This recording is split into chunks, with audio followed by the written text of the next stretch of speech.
Africa Day, which was on Sunday, by the way.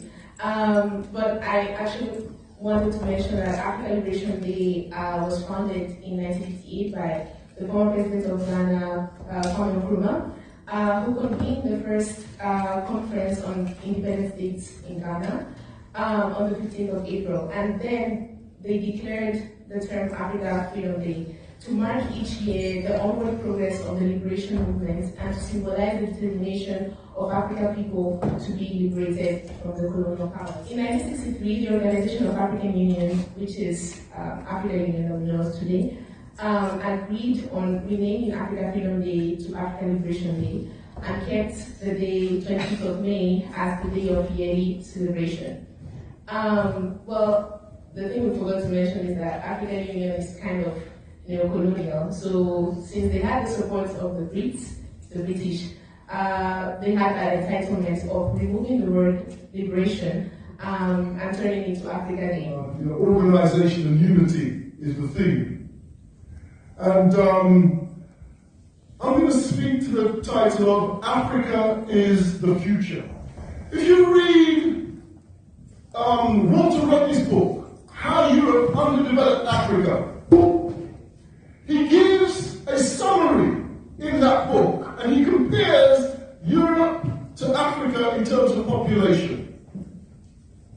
And I think the year is 1751, there was a census which showed that there were 100 million African people and there were 100 million Europeans. And then he fast forward to I think something like 1801. and the population of Europe is 400 million. And the population of Africa is 100 million, I think 102 million. So we ask ourselves, what happened to the rest of the Africans? We have bigger families than Europeans. So how can it be that we have less of a population? It's a measure of the genocidal scale of yourself against us. 300 million gone missing from the face of the earth. Probably more than that, because our families tend to be bigger. We've seen the genocide in Africa, in the Congo, where up to 15 million people have been killed. In Sudan, and Nyanya 1 and Nyanya 2, 5 million people have been killed. So we have millions and millions and millions of us who have been killed.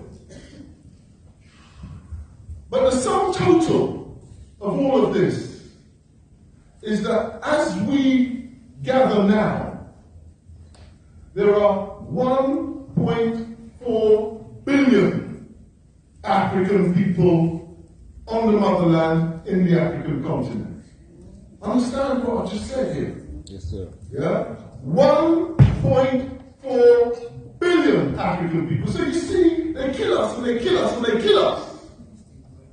But still, we continue to multiply.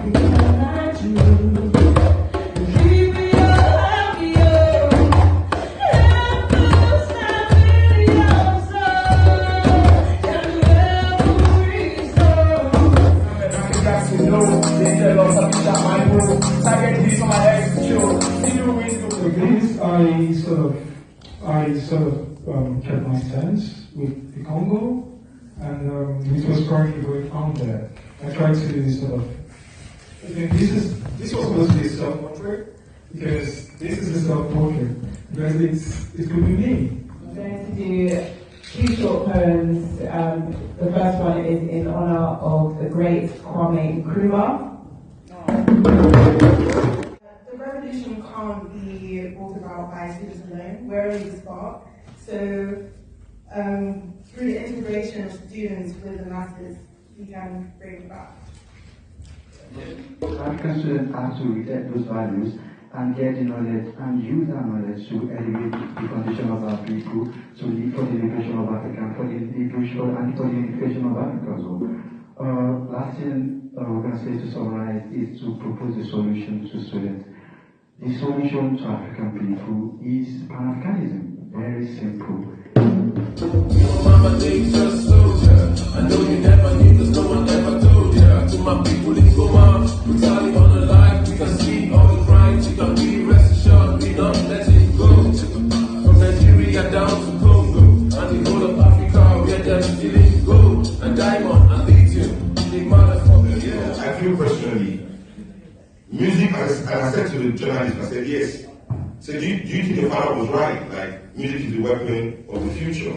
I'm like, I think he was very right, as music being one of the weapons. But even if it is the weapon, it is still not the battle. Yes. You understand? Yes. So, music can do so little in a world where our lawyers don't care about justice. Yes. Our doctors don't care about our health. Our teachers don't care about educating us. Our professors don't care. No, we have the means and the wealth. But our rich people in Africa rather have 10 Rolls Royces, 50 houses, 20 in London, that to put the money where it's supposed to be in helping our people achieve their potential, bringing our imaginations to life, So that's why we need a democratic, Pan-Africanist, socialist movement to take over power all over the continent.